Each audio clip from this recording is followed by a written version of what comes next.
So Alexander Reisch, Managing Director, IPM India in Delhi. First of all, Mr. Shahid, thank you for the opportunity to speak with the Economic Times. I can tell you I've never been more excited in my 26-year career with Philip Morris, as we are now transforming our business together with science and technology, realizing our smoke-free future. So this is a very exciting moment, and I think India should also be part of it, because we believe that every consumer around the world should have information and access to potentially better products than conventional cigarettes. Now, I understand in India the discussion with regards to ends is bipolar, and there's obviously different opinions. Some are for, some are against, and I think that's only natural.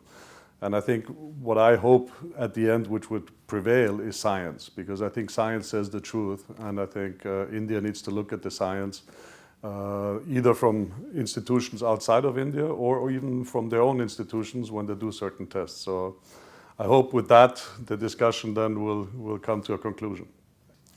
Look, smoking and tobacco is always a big topic, and I think regulation is absolutely needed. Personally, I think every consumer should have the access and the information necessary to make a choice. Now, what we know from the science that we have conducted, and we've got the Cube with over 450 scientists that have been looking at that over the last decade, the science is overwhelmingly clear that ENDS or reduced risk products are fundamentally better than conventional cigarettes or smoking conventional cigarettes. Therefore, I think every government needs to look at a risk reward or a risk kind of way of taxation.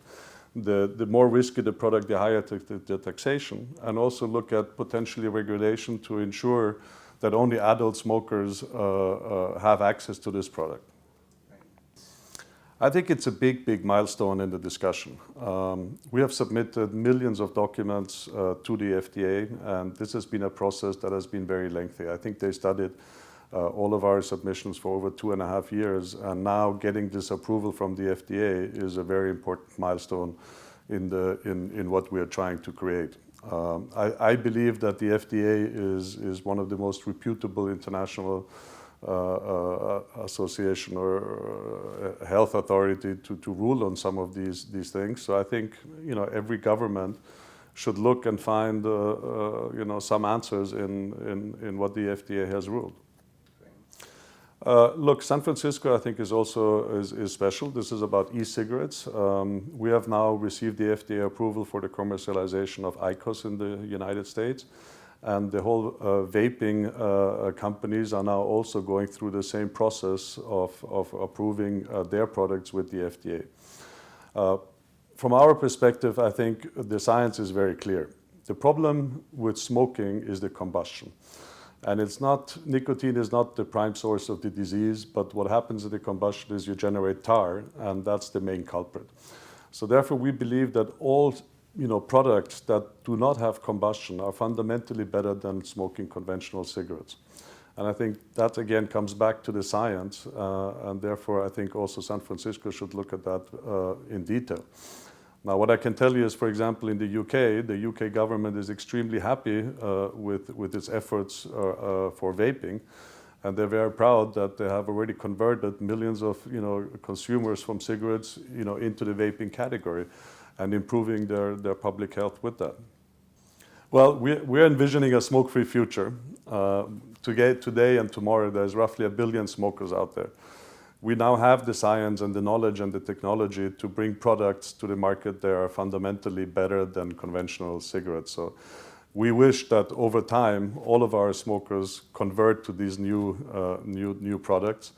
And I can tell you personally also, I used to be a smoker of 35 years of Marlboro Red, and I felt it and I wanted to stop. I stopped a couple of times, but I couldn't. So now, 2.5 years ago, I switched to IQOS and I feel much better. So I think consumers at the end need to be able to try.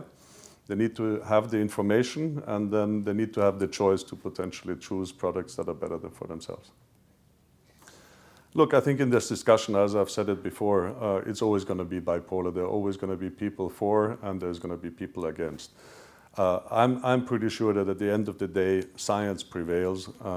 And today we have some of the best scientists working on this issue.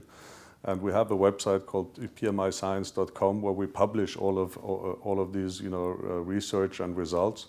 And we invite any government body or third-party institution to either replicate some of these studies, to do them themselves, and to educate themselves on the benefits of some of these reduced-risk products. In India specifically, I think it's a very interesting problem because there are about 120 million smokers, which is very, very big. But you can also see that there is not just conventional cigarette smoking. There is also a large consumption of chewing tobacco, and there's a very large consumption of bidis. So I'm hoping that over time and with technology and over time that these products could become cheaper, so that we can also convert some of the smokers and users of these other tobacco products into potentially reduced risk products that are just better for them. So I think today in India, the biggest problem I would say is probably chewing tobacco and access of that, as well as bidis, and then also to offer consumers alternative ways to enjoy nicotine, which are potentially less risky. Look, after decades of being a real problem and everything that goes with using conventional cigarettes, I think it's time that we go out to the public. We have something good to say. We've got products that are potentially less harmful, and I think that's the good direction. But now we need to make this known. So we are reaching out with this campaign to governments, to stakeholders, to key opinion leaders, and to consumers. And it's all about, the three sentences that we believe is key is: if you don't smoke, please don't start. If you do smoke, stop. And if you can't stop, change to something better. And I think it's also a call for governments. It's time to change. We need to bring up regulation that is adequate for those products. And as I've said before, I think every consumer should have access and information. And we need to ensure that all these products have the necessary labeling, the necessary warnings, and that we need to work with governments on these regulations. Look, I think it's a pity because we're trying to do good. So we have been pledging money to some of the most reputable, renowned, associations. The Smoke-Free Association is one of them. We have pledged significant resources to their use. And it's up to this organization to choose the products and what they want to do with those funds. So as I've said before, I think we're, with regards to the UN sustainability, we're in favor of at least 5 of them. And I think what happened in India is one of the sustainability issues is the education and the well-being. And they have sponsored certain activities in certain schools which are in line of these sustainability chapters. So if you want more information directly, I think you should go directly to this organization and ask them why they have decided to choose that or the other project.